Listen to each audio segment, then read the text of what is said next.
In 1957, the launch of the world's first satellite by the Soviet Union ushered in a Cold War crisis that came to be known as the race for space. Recognizing the head start obtained by the Soviets with their large rocket engines, which gives them many months of lead time, and recognizing the likelihood that they will exploit this lead for some time to come in still more impressive successes, we nevertheless are required to make new efforts on our own. For while we cannot guarantee that we shall one day be first, we can guarantee that any failure to make this effort will make us last. To overcome the Soviet lead, President John Kennedy openly declared the finish line to be the moon. Before sending humans, the U.S. strategy called for first launching robotic spacecraft, a job assigned to NASA's Jet Propulsion Laboratory. Now we know we're doing something really important, and we better do it right, and quickly. There was no book. We had to figure them all out as we went along. And of course, in that environment, you're going to make some mistakes. JPL's ambition was to explore the planets. But to the lab's surprise, even crash landing a spacecraft on the moon would prove a humbling experience. We were on a new journey, and nobody really knew where it was going to lead to. Destination Moon. Beginnings of the space age. Next.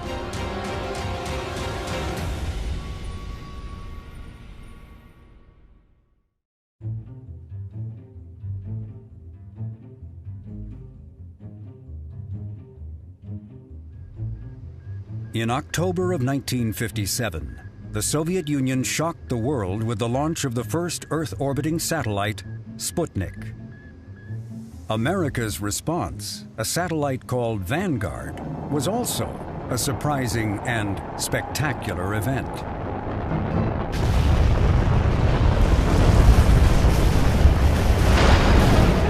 Vanguard would be only one in a long string of setbacks for the United States space program. On a visit to the U.S. in 1959, Soviet Premier Nikita Khrushchev made sure to underscore the disparity between the two nations. A successful moon rocket heralded Khrushchev's arrival in America, a scientific feat heavily capitalized on by Red propaganda. It gave solid foundation to Khrushchev's boasts of Soviet achievement. America's hopes for competing in the race for the heavens rested with its newly formed space agency, the National Aeronautics and Space Administration. NASA was given an assortment of technical facilities scattered across the country. One of them was the Jet Propulsion Laboratory in Pasadena, California. There was about 500 employees. Maybe half of that was engineers and scientists. Procurement was one guy. Now it's a whole division of people. Parking is a big problem now. In those days, parking was no problem. Everybody drove on lab through the main gate here. Park wherever you want. Of all the groups NASA inherited, JPL was a part. This research center was then, like today, managed and staffed by employees of one of the world's most renowned engineering universities, the California Institute of Technology. JPLers were accustomed to a tradition of independence. From JPL's perspective, NASA was a newcomer with no portfolio. In contrast, JPL had built missiles and the first successful U.S. satellite, Explorer 1. Already a place filled with confident engineers, this achievement had further bolstered JPL's self-esteem. I think JPL in the late 50s, there was a real swagger. They felt that they were the best at what they did. They had the inherited condescension towards government scientists, and they felt that they should be able to run their own show. Basically, they thought, give us the money, and we'll give you a product here at the end, and don't bother us in the meantime. JPL was led by William Pickering. A New Zealander by birth, Pickering came to Caltech to study electrical engineering and went on to become the laboratory's director. When NASA asked Pickering his ideas for the nation's robotic space program, he responded with an ambitious plan that called for JPL flying an armada of spacecraft to the Moon and nearby planets. Before the conference, we talk with Dr. William H. Pickering, director of JPL. In matter-of-fact terms, he introduces the coming greatest adventure of man, a search for life on other worlds. The long-range purpose of unmanned exploration of the planets is the development of technology which will lead to eventual manned exploration. Scientifically, our objective is to assist in answering two basic questions. What, if any, life forms exist on the planets, and how has the solar system been formed? NASA executives, who saw the Moon as the priority, were shocked by Pickering's aspirations to reach so fast for the planets. But the JPL director held steadfast to targeting planets while still responding to NASA's insistence to first reach the Moon. In the race for space, Pickering pointed out that the Moon had already been lost to the Soviets. America's only hope to win, he argued, was to compete on a larger playing field: the entire solar system.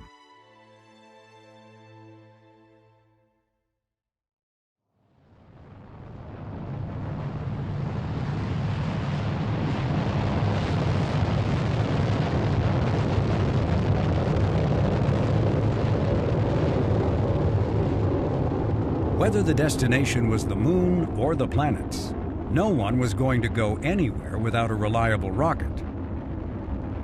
For both its human and robotic programs, U.S. plans called for modifying military missiles, but they were having problems of their own.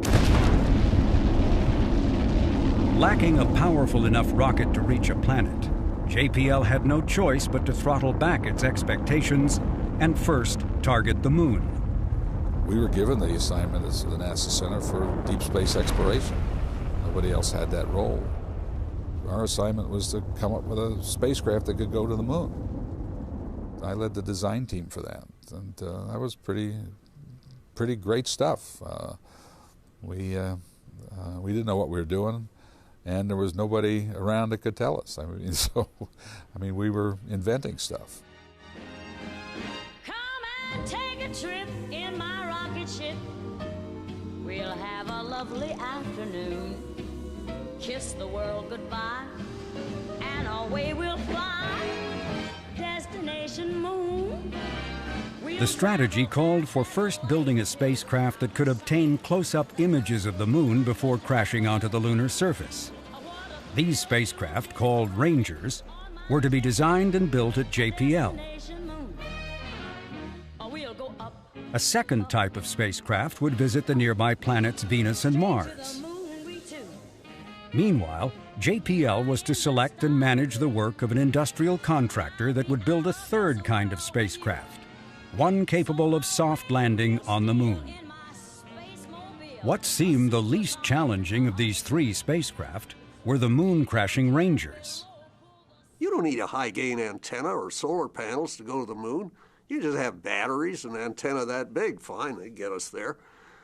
You see, so our whole Ranger philosophy was planetary precursor. In charge of the Rangers was Jim Burke.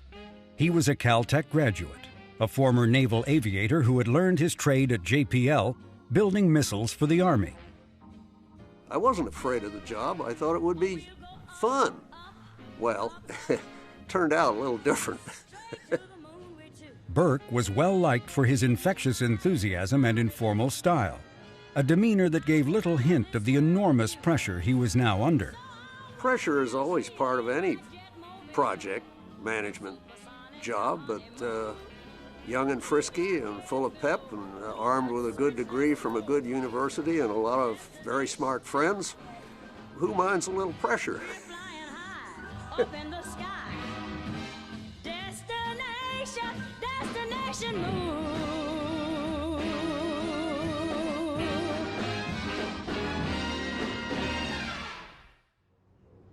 Burke stressed keeping to a schedule.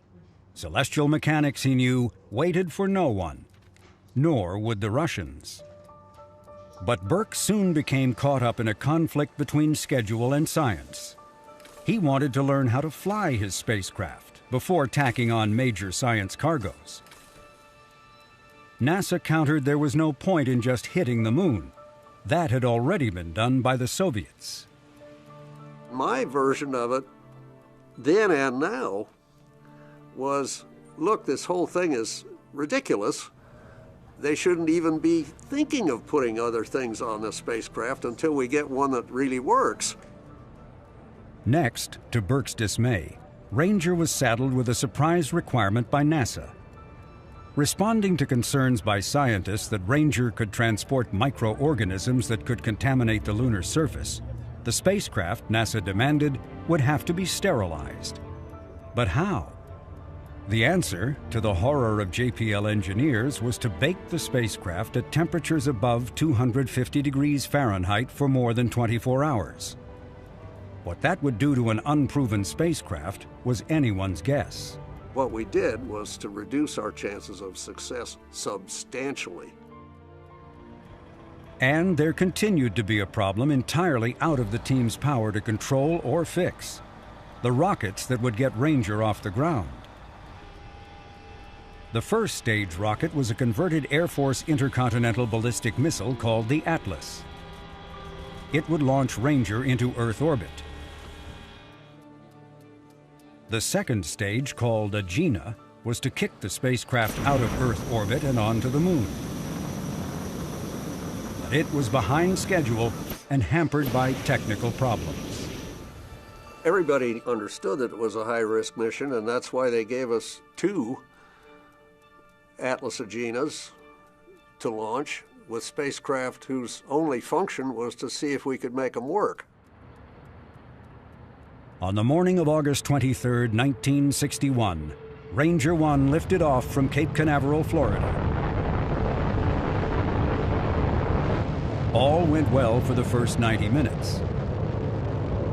Then telemetry showed that something had gone wrong with the second stage Agena rocket.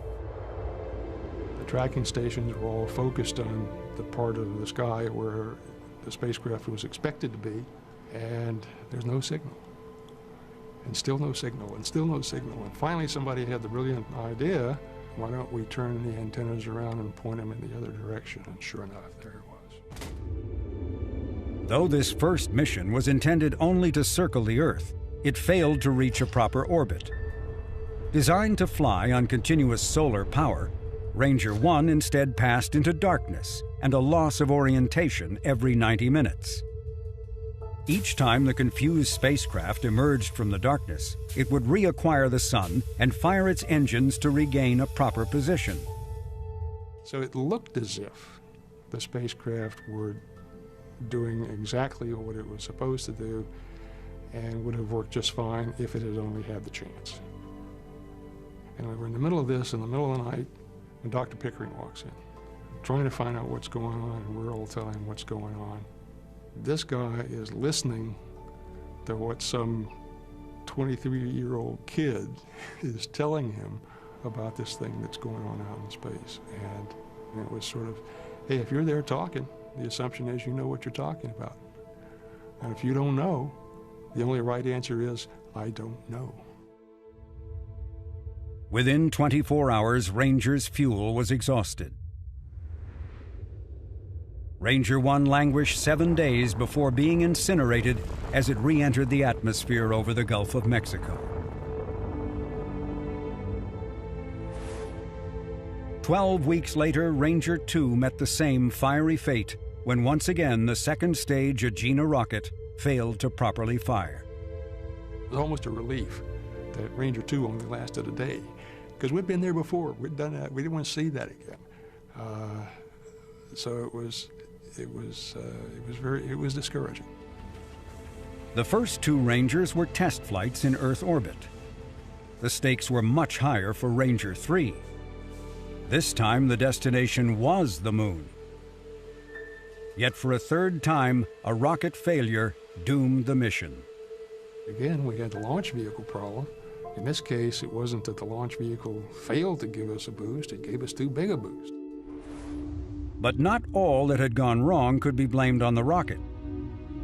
Ranger 3's central computer failed, causing the spacecraft to lose its orientation. Instead of pictures of the lunar surface, the spacecraft beamed back a blank screen. On the fourth try, the Atlas and Agena rockets finally worked. But as soon as Ranger 4 separated from the Agena, the spacecraft's master clock in the central computer stopped working.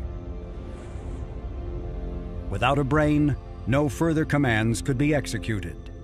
The unresponsive Ranger crashed into the far side of the moon, but provided no images and no science. It just flat failed. And that was kind of a setback. That was a blow.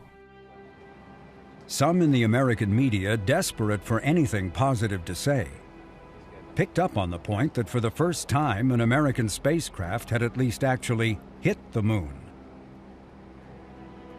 JPL continued to plow ahead with its fifth attempt. Ranger 5 flight preparations are continuing at the checkout facility at Cape Canaveral. Certain modifications have been made on this craft to possibly eliminate the unexplained failure which occurred in Ranger 4. For a second time, the rockets worked, setting the Ranger on a course to collide with the moon. But yet again, the spacecraft malfunctioned. Ground controllers could only watch as electrical power was lost, followed by the sickening realization that Ranger 5 was yet another failed mission.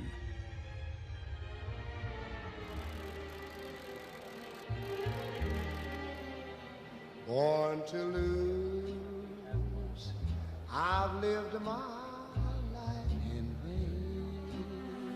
The once confident JPL engineers were now deeply shaken.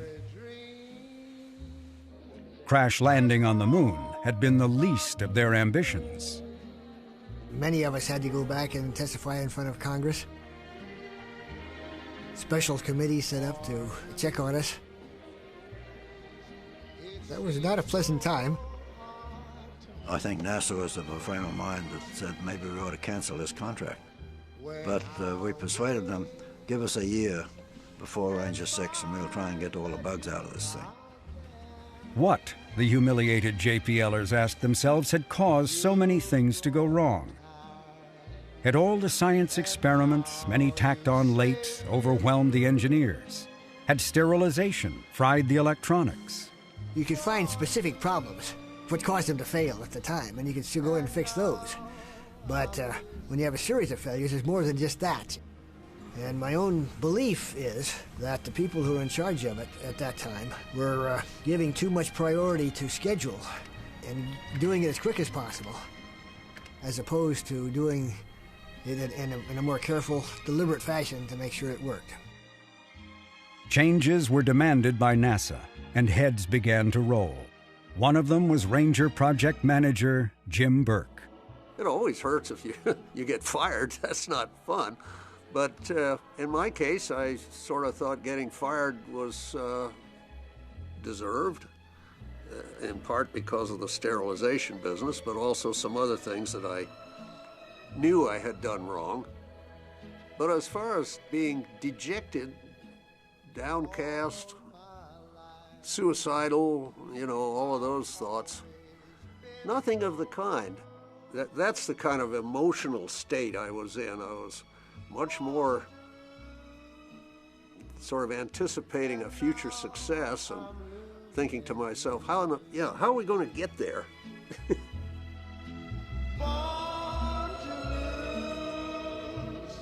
And now I'm losing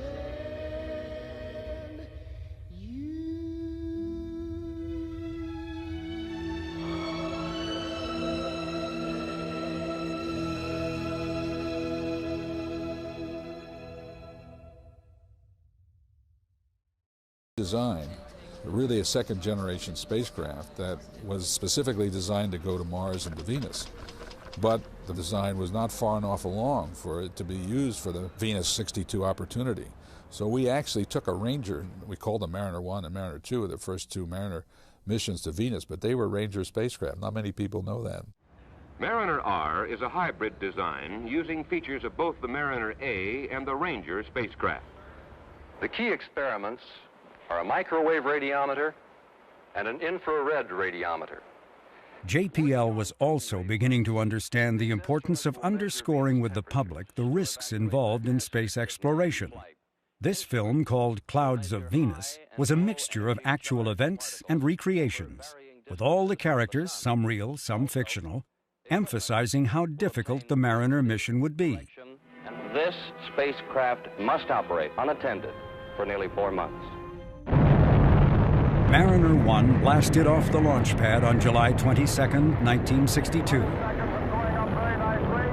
At first, all went according to plan, as the Atlas rocket accelerated through Mach 1, 2, and 3.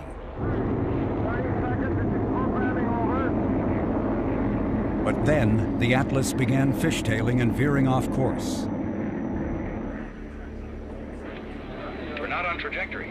This is range safety. Stand by. That reads good. Mariner was only seconds away from separating from the errant rocket when the range safety officer had no choice but to give the destruct command. Destruct command. Repeat, destruct command. This one apparently blew up. Analysis showed that the cause of the rocket failure was a software error. A single misplaced symbol of code had resulted in the loss of the first U.S. spacecraft destined for another planet. It was offset a little bit by our knowledge that we had another one to go. You know, maybe we could resurrect things here. And that, of course, we put all the energies into that. Now I'll call on Bob Parks, our planetary program director. Bob? Thank you. Gentlemen, Mariner 2 operations are all on schedule. Now, obviously, this is a high-risk mission. Even if the Mariner launching is completely successful, we have many critical flight problems to face. With the software problem corrected, Mariner 2 lifted off and began its 3.5-month journey to Venus. An early critical event was deploying the solar panels to convert sunlight into electrical energy. Numbers came out when you analyzed them that there was a 1% chance of success in a sense that all these components would work. The first 14 critical operations are complete. We wait now for sun acquisition. Sunlock, we're in.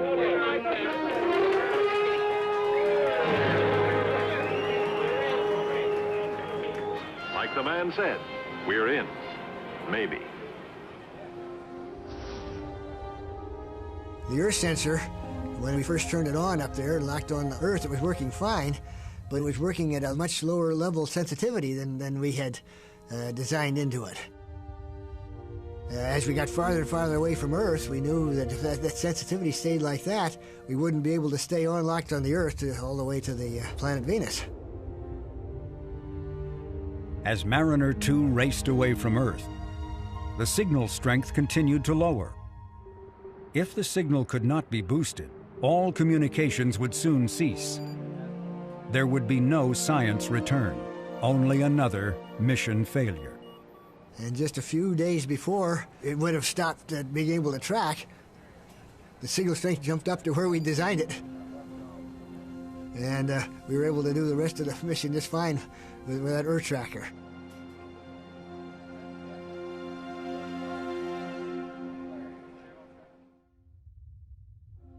Another pressing issue was keeping Mariner 2 on a proper course. Tuesday afternoon, it is decided to go ahead with the trajectory correction. Goldstone engineers send roll, pitch, and velocity commands to the spacecraft. The motor is fired and shuts off on time. Now we must wait. New tracking data will determine if the flight path has been corrected. 2 hours later, newsmen gather at JPL. The mid-course maneuver was successfully accomplished. The spacecraft has reacquired the sun. Have we gone past the point of any further correction? Are we now going for broke? Yeah, that is correct. We can make no further correction. We're either right now or else. We still have approximately 100 days to go before we arrive at Venus. For 100 days, JPLers worked around the clock, steadying what was becoming an ever more troublesome spacecraft. One of the members of the team was a 22-year-old flight controller who was both a pioneer in exploring the planets and venturing into the male-dominated world of engineering.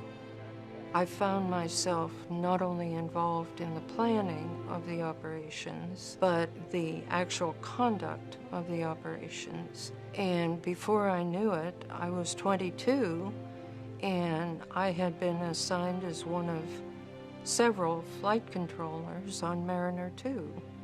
I was good at that work. I was good at operations work. I had a shift of my own, usually midnight to 8 in the morning.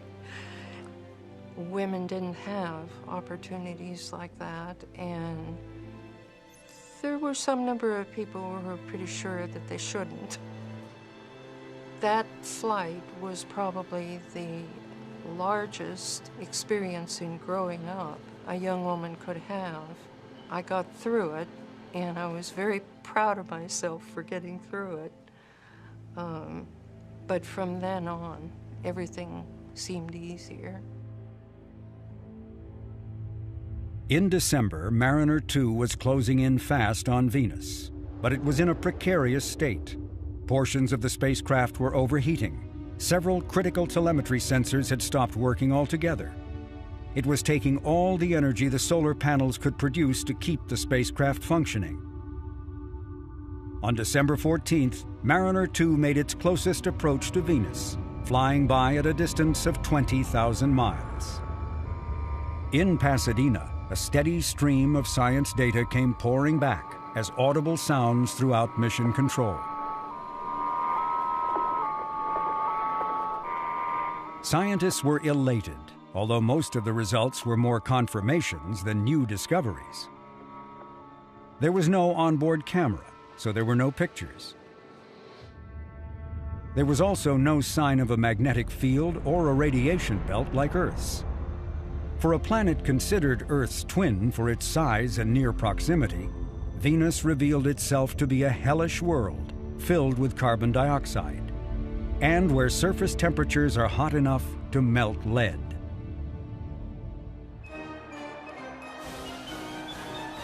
If the science return was modest, the public reaction to the technical achievement was enormous.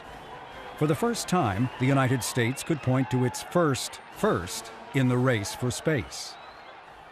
It is a proud time for the U.S., Time magazine proclaimed. No achievement by a Russian cosmonaut or U.S. astronaut, no experiment made by any of the myriad other satellites that have been shot aloft has taught man nearly so much as the improbable voyage of Mariner 2. William Pickering found himself featured on the cover of Time. Pasadena honored the JPL director by naming him Grand Marshal of the Tournament of Roses Parade.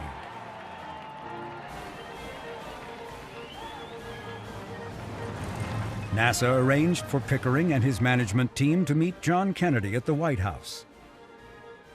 In the Oval Office, they presented the president with a model of the spacecraft. Mariner 2 likely saved Pickering his job, and JPL its leadership role in exploring the solar system. 20 days after passing Venus, Mariner 2 transmitted half an hour of telemetry and then went silent. Today, the spacecraft is a mute piece of metal that endlessly circles the sun. But inside the spacecraft's thermal blanket is a small American flag, secretly placed aboard against official wishes, as a patriotic act to honor the very first in space for the United States.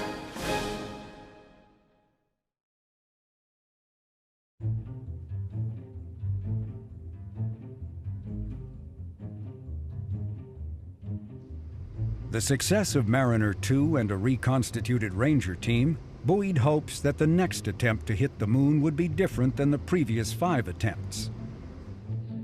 The new Ranger project manager was Bud Schirmeyer. His resume was identical to that of his predecessor, Jim Burke. Schirmeyer was also a Caltech graduate and a former naval aviator. The two men were also close friends, which helped to reformulate the project. I know it was a big job, but I don't know, I guess that I just said, okay, let's jump in and do it. By golly, we're going to make this thing successful. The worrisome requirement of sterilizing the spacecraft, once deemed of vital concern, was abandoned. To the dismay of scientists, all science experiments were tossed off except one, sending back live television pictures of higher quality than could be seen through earthbound telescopes. There were a lot of scientists that said, pictures, that's not science. That's just public information. Over the years, that attitude has changed so markedly, and so much information has been obtained just from the photographs that it has been an outstanding scientific instrument. When Ranger 6 reached the launch pad in January 1964, it could claim the distinction of being the world's most tested spacecraft. The destination was a candidate landing area for the Apollo astronauts. Ranger missions were originally intended to help select these sites, but running so far behind schedule, the best Ranger could now do was to provide close-up images of where the Apollo mission planners had already decided they were going to go.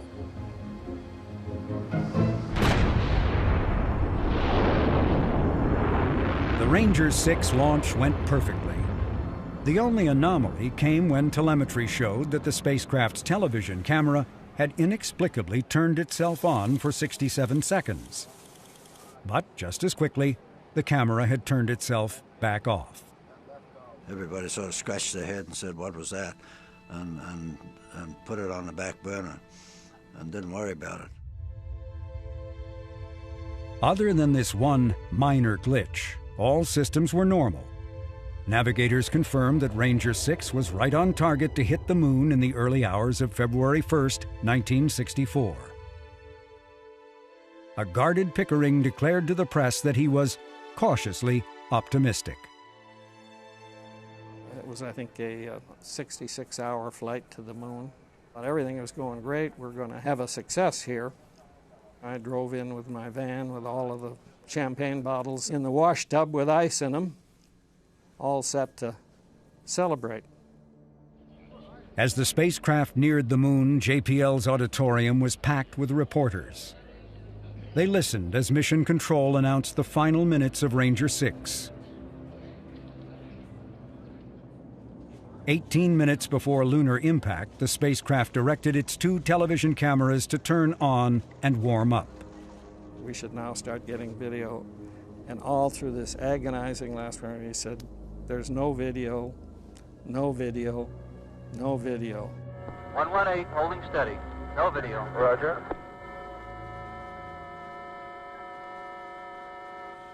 No video. Roger.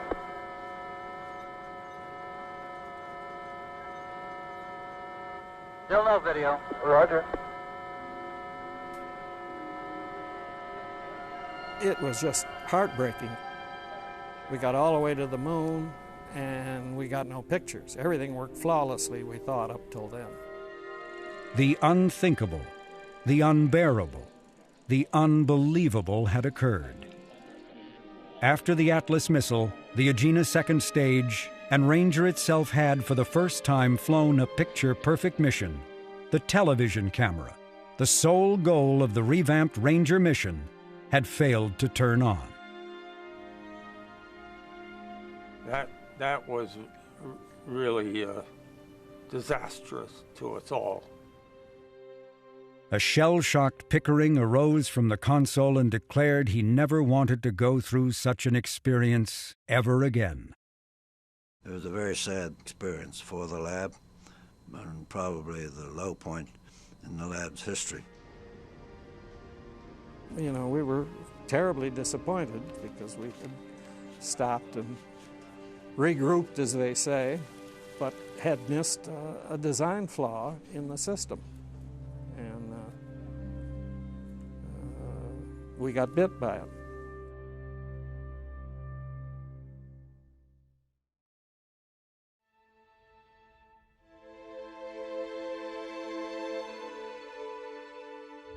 You have 6 Rangers which fail. With each failure, the pressure on JPL became more intense, and after number 6, this was really a catastrophe. The program came to a halt. There was a congressional investigation and a number of investigations by NASA headquarters. I had no fear that the lab was going to fall apart. It was quite the opposite. Everybody pulled together, basically, what can I do to help? We were young kids and anxious to figure out what went wrong and fix it. The demoralizing part was the pressure that NASA put on JPL, but that's the business we're in. 6 months after the debacle of Ranger 6, JPL was ready to try once more. The television system that had failed was completely reworked by the television contractor and JPL. It had required working 3 shifts a day, 7 days a week. The next one, 7, was a severe strain on everybody because it had to work. And if it hadn't worked, there's no telling what JPL would have been like or what would have happened to JPL. It was a sobering experience. Launch through the 66-hour cruise was a textbook flight. 3 days after liftoff, JPL's auditorium was once again filled beyond capacity with people and tension. Magnetic tape recorders were started at 130700 Zulu. At both Pioneer and Echo sites, we are anticipating F-channel warm-up at 130719.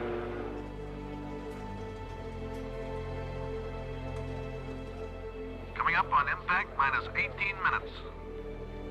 Channel F still in warm-up.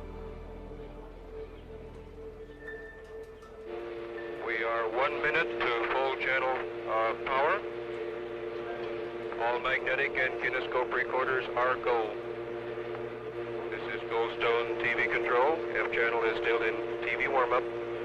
We are anticipating turn on momentarily. We are 5 seconds from full power. We have full power on F-channel.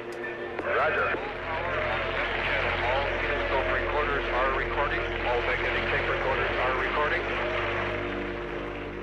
Video is very strong. Video is very clean. This is Goldstone TV control.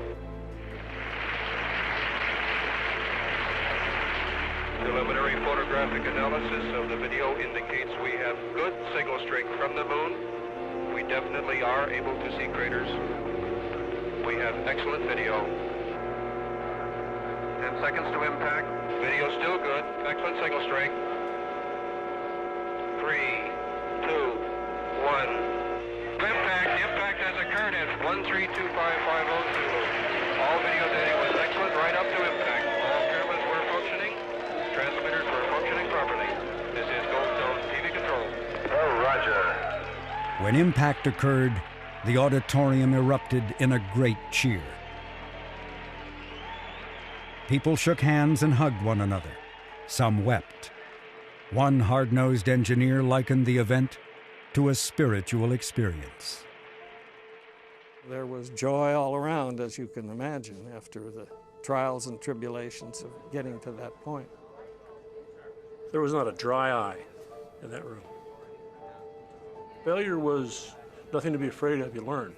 But success was such an emotionally overwhelming situation that it let loose.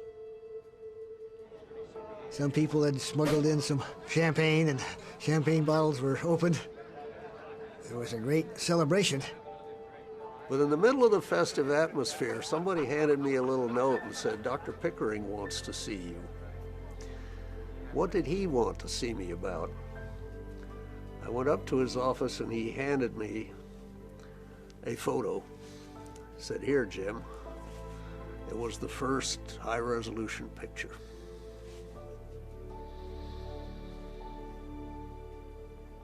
That was good.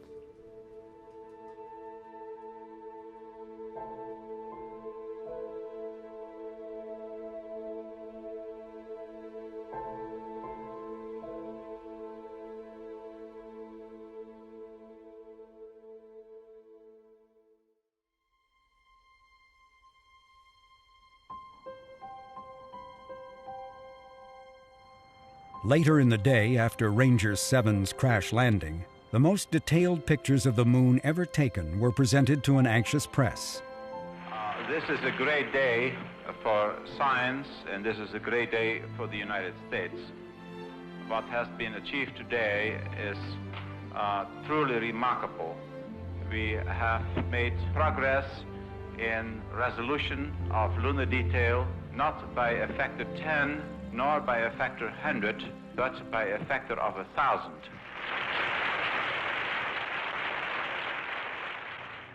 Next, Pickering and NASA officials rushed to Washington to brief President Lyndon Johnson. 2 more Rangers would fly to the moon. Though scientists were pleased with the images, they did little to resolve questions about Earth's orbiting companion. Rangers' pictures are like mirrors, one scientist declared, and everyone sees their own theories reflected in them.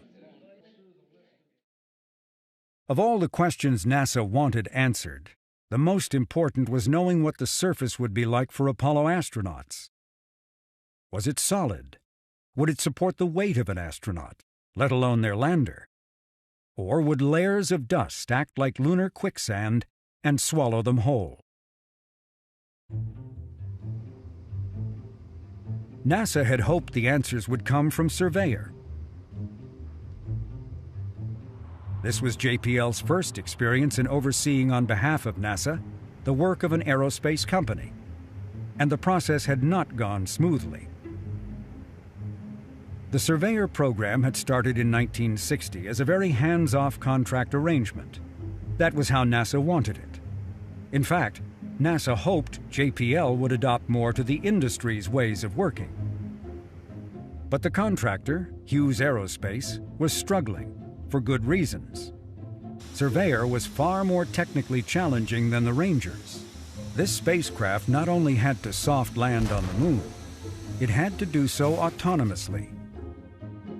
It was also expected to send back images and science data from the lunar surface, not for a day, but for weeks. By 1964, the project was over its budget by a factor of 5 and far behind in its schedule. Surveyor was in deep trouble.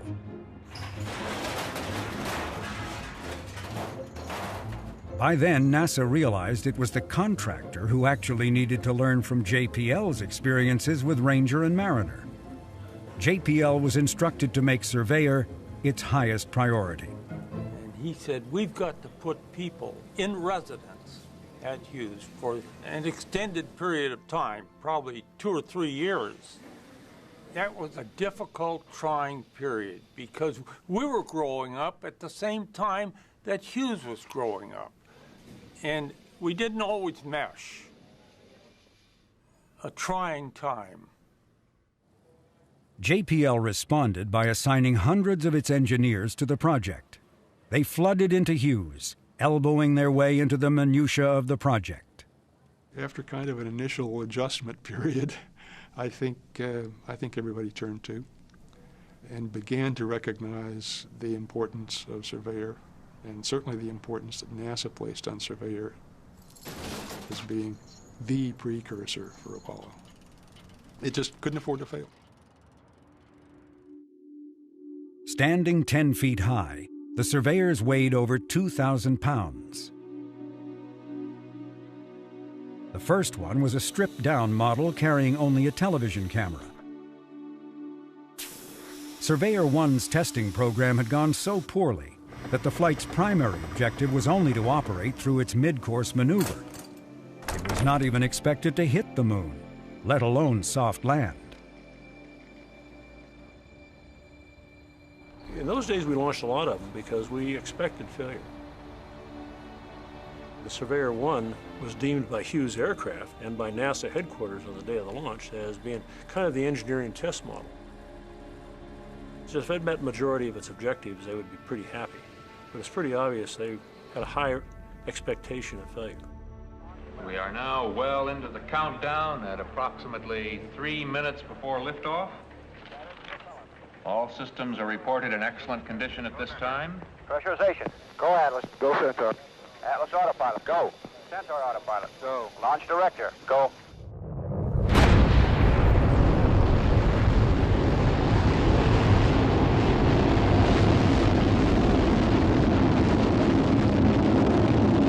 Yes, this looks good. Doppler readout is nominal. Chamber pressure looks good.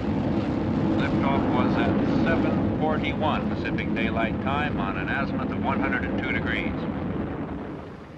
The aerodynamic shroud is off and Grand Bahama is tracking.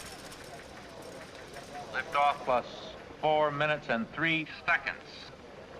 As shown by the animated diagrams in the monitor, the Atlas Centaur separation has occurred. Centaur cutoff. Surveyor is injected on its lunar flight path. Separation. And report that the landing legs are extended. The Surveyor is now in space.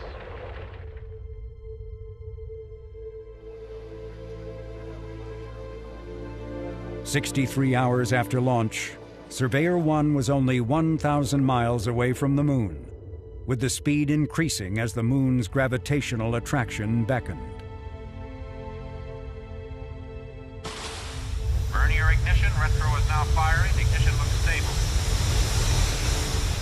Falling steadily. 63,000 feet, 3,500 miles an hour. Now at 30,000 feet. Retro burnout confirmed. The vehicle was supposed to enter a fixed rate of descent. So that happens. 28,000 feet, 425 feet per second, 24,000 feet. Falling steadily. Down to 12,000 feet. 10,000, all signals normal. Surveyor reported in excellent condition, all signals good. 1,000 foot mark. 800 feet. 600. 400 feet. 200 feet. 100 feet, 13 feet per second speed. At a certain distance above the surface, the engines are all supposed to shut off. And then it's supposed to drop to the surface. And the engines all shut off.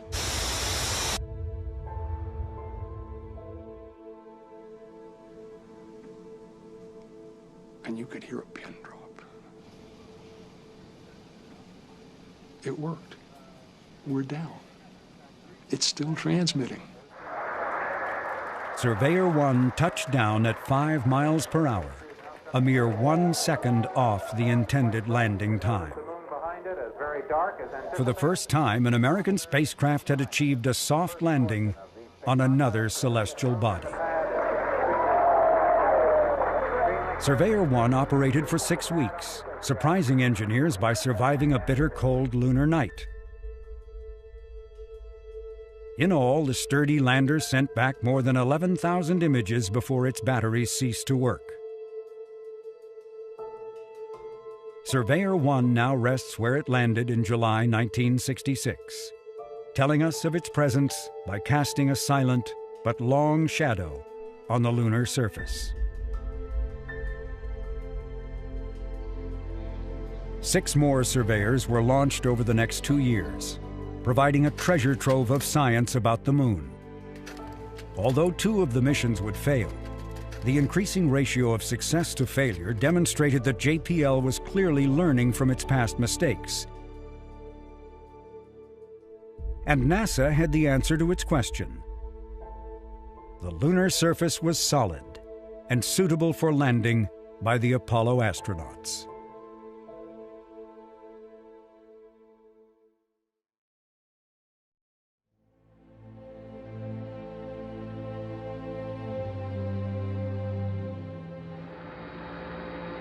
That's one small step for man, one giant leap for mankind. When Neil Armstrong first set foot on the moon on July 20th, 1969, JPL could point with pride that they had helped to create the pathway, at least in providing the evidence that a soft landing by the Apollo astronauts was possible. And it gave engineers in NASA a lot of confidence about, that we wouldn't sink into the dust. Alan Bean was the fourth person to walk on the moon. Assigned to Apollo 12, Bean and Mission Commander Pete Conrad's task was to improve on the navigation of Apollo 11. The first mission to land on the moon had missed its intended landing site by 4 miles. They said, look, we've got to demonstrate and develop capability to land exactly where we want to, and that's the job they gave us. Apollo 12's assignment was to attempt, in essence, a pinpoint landing. And they said, well, how are we going to know if we really landed there? Well, let's pick some place that's got something there that doesn't look like all the rest of the craters on the moon. The answer was to use a landmark, but not a natural landmark. They chose Surveyor 3. The interesting thing to me was they didn't know where Surveyor 3 had landed either. Okay, we're out of 19,000 feet. I got some kind of a horizon out there. I got some craters too, but I don't know where I am yet. Okay. I'm trying to cheat and look out there. I think I see my crater. Hey, baby. I'm not sure. P64, Pete. P64. Hey, there it is. There it is. Son of a gun, right down the middle of the road. Outstanding. 42 degrees, Pete. Hey, it's starting right from the center of the crater. Look out there. I can't believe it. Amazing. Fantastic. Oh, we found that crater, and we were going to land on the near edge of it. There was too many blocky rocks there, so we overflew it and then landed on the far right corner. And we still didn't know that Surveyor 3 was there. We said, we're at the right crater. I hope Surveyor 3 is here. I'm headed down the ladder. Okay, wait, let me get the old camera over there. Okay.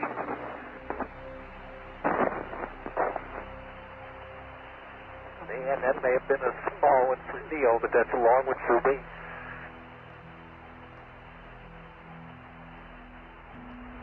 Boy, that sun's bright. That's just like somebody shining a spotlight in your hand.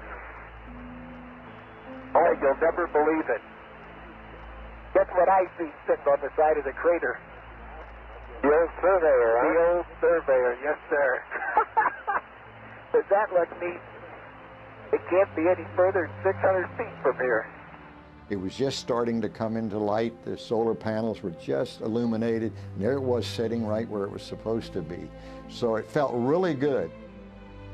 Apollo 12's mission included bringing back to Earth parts of Surveyor 3, but the spacecraft had landed in what appeared to be a deep crater. So we began to talk about how we're going to get down there. This is too steep. We're liable to slip down in the crater and can't get out. We don't have any ropes with us. We were concerned about it. When we got out the next day and looked over there, the sun was on that slope, and then it was obvious that it was about 13 degrees and we wouldn't have a problem.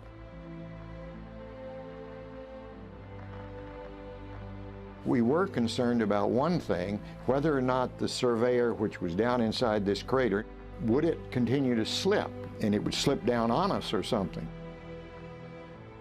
Now you're closer than 15. Don't go any closer. Yeah, maybe I better back up. Attaboy. Okay, now let me get that footpad. That's a beautiful shot there.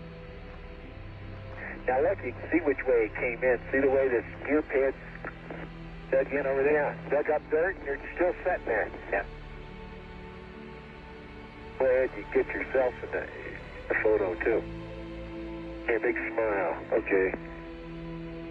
Okay, Al, we're ready to start getting a TV camera. Okay. The television camera was of special interest because of the number of different components it contained. Scientists and engineers wanted to know what 2.5 years of exposure on the moon had done to them. I better be careful. I'm going to get dust on it. There was, there was optics in there was wire, there was lubrication, all different kinds of metals. So that's why this thing seemed important to bring back. It was a lot more difficult to cut those stanchions for Pete. So he fooled with it a while and rotated them and cut through. We weren't going to be denied. Okay, 2 more tubes on that TV camera and that baby's ours. That's ours. That's baby. We got her. Beautiful. Then we looked around for other things that we could get, and of course the scoop was right there. They didn't ask us to bring it back, but it looked pretty tempting. Let's get the scoop while we're at it. Didn't think you were going to leave without a scoop, did you? No. When parts of Surveyor were brought back to Earth, scientists made what seemed an astounding discovery. They found inside the camera a common bacterium, Streptococcus mitis. Had this bacteria survived a trip to the moon and back? Or had it been introduced in the lab? We found out over the years since that time that life is very tenacious and comes up even at the bottom of the ocean out of volcanic vents. There's life down there. So I think this is just an example of life from Earth going to the moon and staying there. Whether or not Surveyor brought bacteria back to the Earth remains an unsolved mystery. But the assertion raised in a new and serious way the question of life existing elsewhere. In the years since first touching the moon, Mars has become a prime candidate as a place where microbial life might have once, or might still, exist. And it was Mars where NASA and JPL next set its sights. And perhaps one day in a future not as distant as we might think, another astronaut will again bend down and touch a robotic explorer, one that once roamed the surface of the red planet.